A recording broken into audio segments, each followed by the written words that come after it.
kita ikuti program pemerintah ya, prokes. Selalu cuci tangan, selalu pakai masker, physical distancing, jaga jarak, dan upayakan imun kita tetap terjaga dengan banyak makan vitamin, makan bergizi.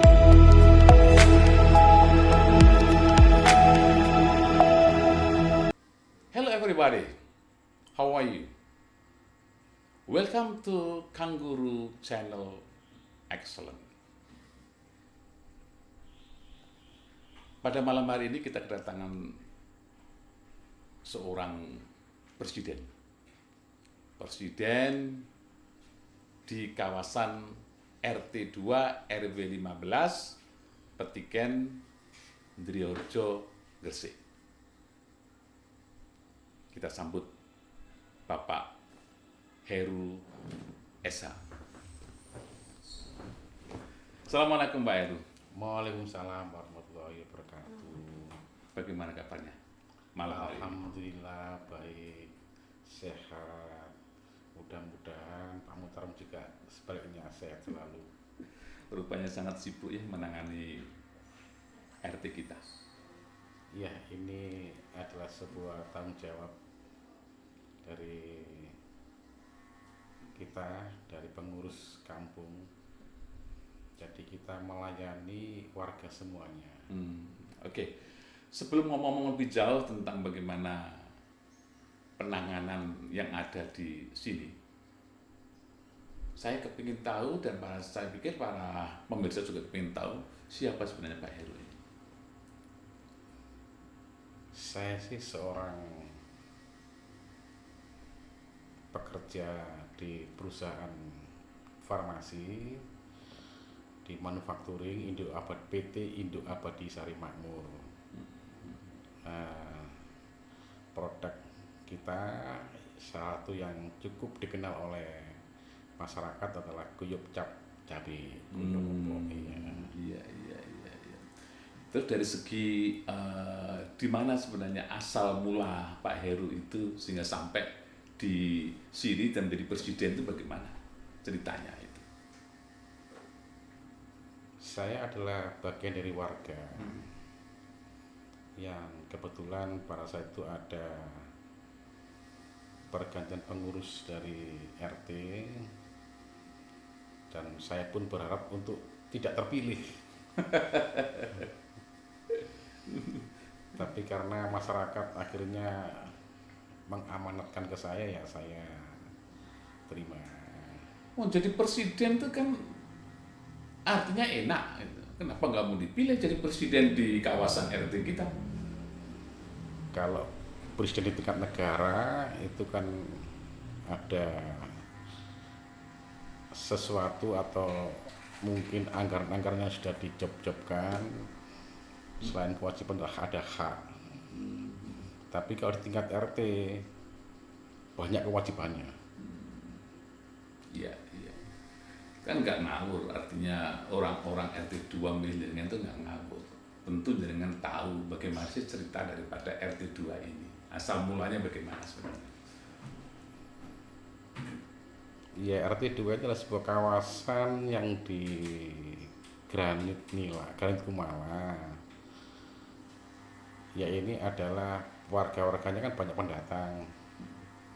Dan pendatang ini tentunya sangat plural ya, beragam tentang pendidikan, beragam pengalaman, beragam profesi, sehingga banyak hal-hal masalah-masalah yang harus kita hadapi dengan banyak persinggungan, dimana kita sebagai pengurus itu satu sisi kita sebagai manusia biasa yang juga punya masalah sendiri, masalah internal pribadi kita, masalah keluarga kita, tapi ada sebuah tuntutan karena kita hidup bermasyarakat. Bagaimanapun juga kita harus memberikan kontribusi ke masyarakat. Betul. Tentu masyarakat itu ada pertimbangan-pertimbangan.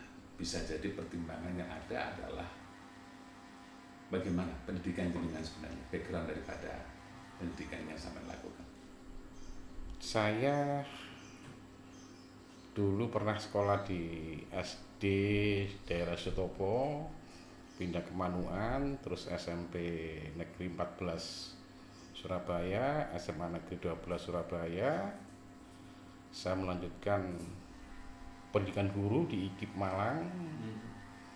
Setelah saya aplikasikan di sebuah industri, saya diamanati sebagai kepala bagian personalia dan saya harus punya bekal-bekal ilmu hukum, sehingga saya harus kuliah lagi di hukum karena banyak hak dan kewajiban antara pengusaha dan buruh harus seimbang. Jadi Pak Heru ini memang lulusan daripada IKIP ya, jadi pendidikan ya. Ya, awalnya saya pernah kuliah di IKIP Malang, saya pernah mengajar dengan bidang studi ekonomi, bidang studi akuntansi, karena pada waktu itu tahun 90-an, jadi banyak profesi-profesi guru itu akhirnya meloncat ke profesi lain. Katakanlah zaman itu kan zaman Umar Bakri kan. Umar Bakri. Iya, Umar Bakri.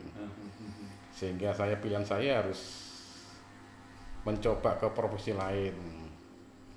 Sehingga saya pernah jadi seorang salesman, sampai saya sebagai seorang sales supervisor. Akhirnya saya di company, di perusahaan ada peluang jadi personalia, saya diposisikan di sana, kabak pos dan umum. Namanya organisasi terus tumbuh terus, saya pindah lagi ke bagian umum ke General Fair. General Fair saya mengurusi bagaimana hubungan pihak ketiga dengan perusahaan ya. Jadi saya harus membina hubungan dengan instansi yang terkait pemerintah, katakanlah dengan Disnaker, Jamsostek, Humas dengan hubungan dengan kelurahan, kecamatan, kepolisian. Ya akhirnya terus saya ada posisi yang kosong untuk dijadikan kepala bagian produksi. Jadi saya sampai sekarang di kabak produksi. Jadi lulusan sekolah guru tidak berarti harus menjadi guru. Ya. Jadi namanya kita bekerja di sebuah perusahaan itu, kalau kita masuk itu katakanlah kita masuk pintu gerbang. Setelah kita masuk, tentunya di sana ada pertumbuhan, pergeseran organisasi ya, mana ada posisi yang lowong dan cocok, biasanya kita digeser ke sana. Karena memang kebutuhan sebuah organisasi itu harus ada yang bertanggung jawab dan tidak jauh dari bekal-bekal pendidikannya, maka saya pun akhirnya kegeser ke sana. Oke.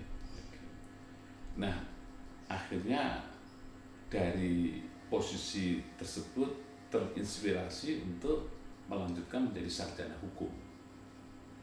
Iya, karena di sebuah company itu adalah juga sebuah masyarakat ya, masyarakat industri. Jadi di mana sebuah masyarakat itu ternyata banyak benturan kepentingan. Mana kepentingan-kepentingan yang kira-kira harus kita tengahi sehingga kita bisa memberikan satu solusi buat kedua-duanya. Ya biasanya benturan-benturan mereka itu antara kepentingan pengusaha dan pekerja. Jadi kita harus tahu betul hak dan kewajiban pengusaha dan buruh.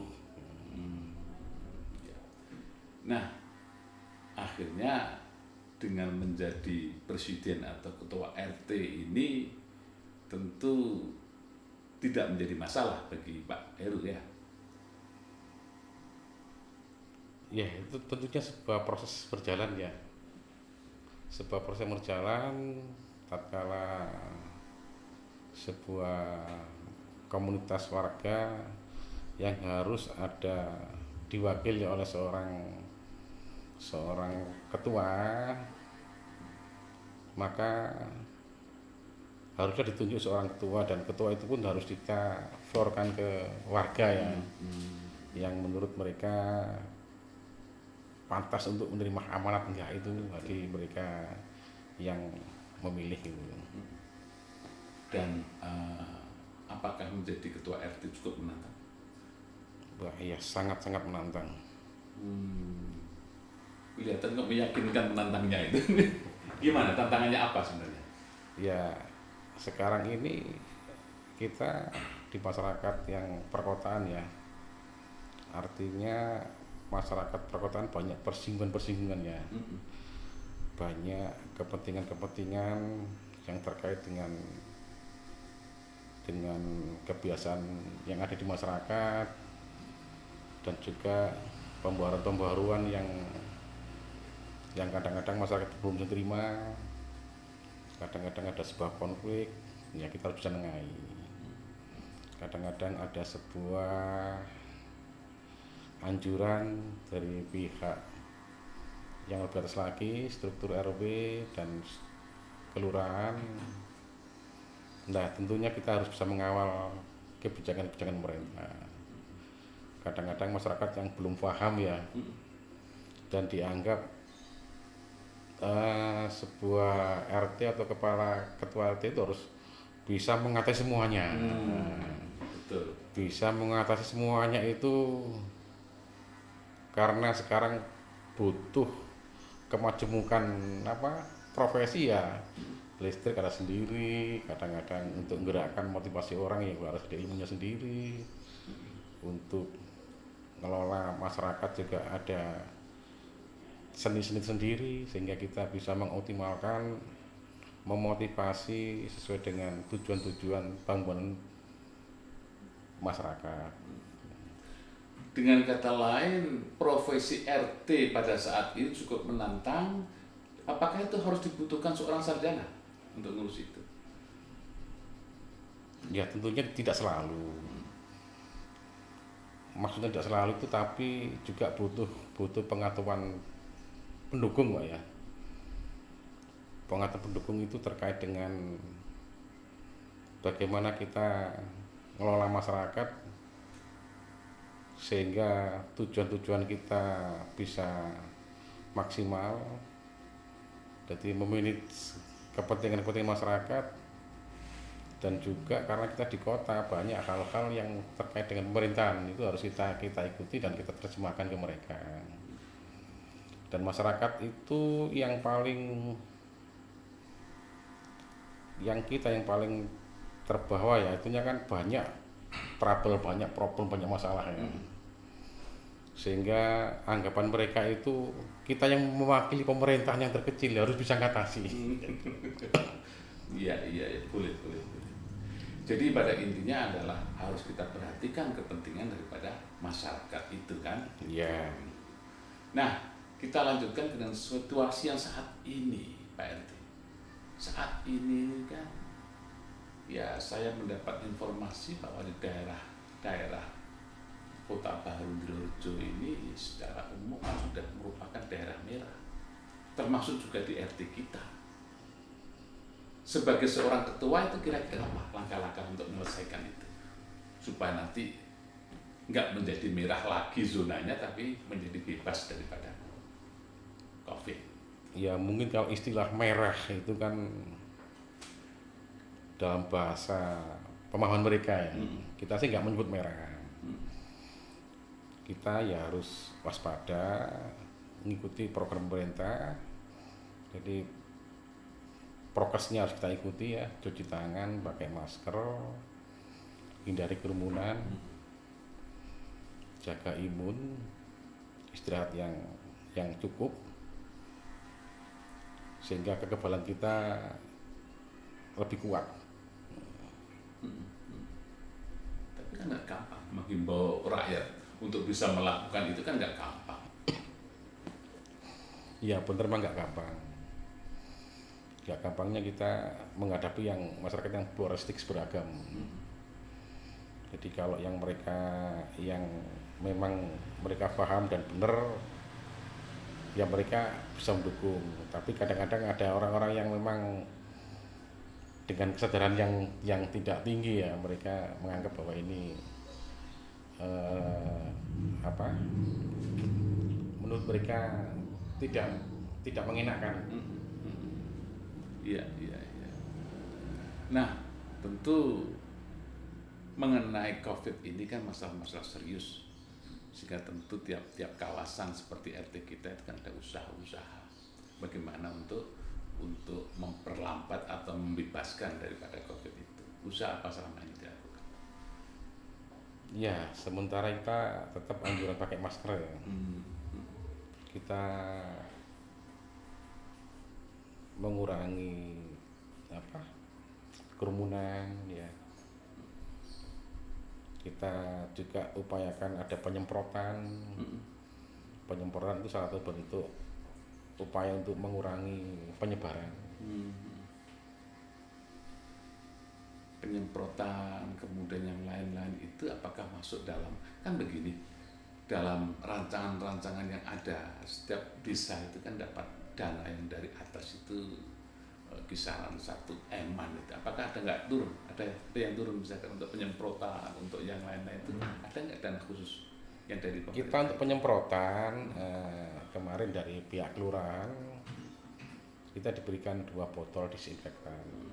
2 botol saja? Ya, dan itu sudah kita manfaatkan, kita efektifkan. Dan juga kita berupaya untuk menggandeng dari pihak luar, walaupun tidak dari kelurahan, ada dari teman-teman kita yang memang dia di kantornya punya satgas COVID untuk penyemprotan kita manfaatkan.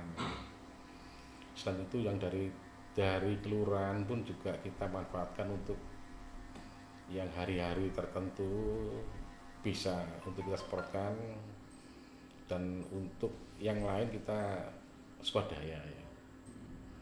Iya. Dengan kata lain, dalam lingkaran kecil seperti RT ini sudah ada kolaborasi ya, bagaimana menanggulangi COVID ini. Iya, kolaborasi. Iya. Jadi bagaimanapun juga kita tidak bisa kerja sendirian ya, harus ada melibatkan pihak ketiga. Contohnya tadi itu ada dari Kementerian PUMR, Pekerjaan Umum dan Perumahan Rakyat, melakukan penyemprotan di wilayah kita. Iya. Nah, dalam rangkaian usaha ya, tingkat usaha sampai bisa jadi usaha yang bersifat spiritual, itu kayaknya dilakukan oleh RT kita ya. Sebagai makhluk Allah ya, makhluk yang religi, bagaimana juga kita upayakan dengan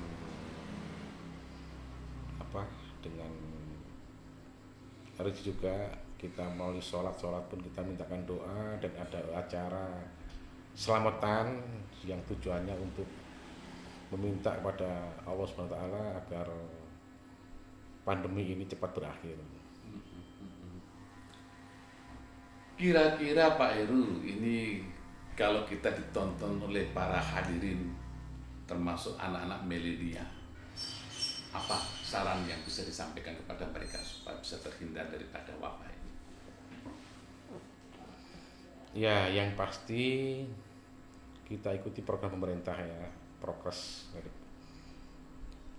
selalu cuci tangan, selalu pakai masker, physical distancing, jaga jarak, dan upayakan imun kita tetap terjaga dengan banyak makan vitamin, makan bergizi. Jadi secara eksternal juga kita jaga, tapi secara internal juga kita jaga. Mudah-mudahan pandemi COVID ini segera berakhir di tempat kita. Oke, kalau bisa kita simpulkan apa pembicaraan kita dengan Pak Presiden atau Ketua RT 2 RW 15 disabilitas ini adalah yang pertama, kondisi apapun juga itu harus digalang kebersamaan persatuan. Yang kedua, kita nggak boleh egois, yang ada adalah berkolaborasi. Suasana begini ini kolaborasi menjadi kata kunci. Apalagi dengan informasi teknologi yang begitu canggih saat ini, nggak boleh lepas daripada kolaborasi. Yang ketiga, ketika semua usaha itu kita lakukan, yang titik akhir adalah tawakal ala Allah. Itu yang kesimpulan yang disampaikan pada malam hari ini. Untuk itu saya ucapkan terima kasih kepada Pak Presiden, Ketua RT 2. Mudah-mudahan pesan-pesan tadi bisa tersampaikan. Oke.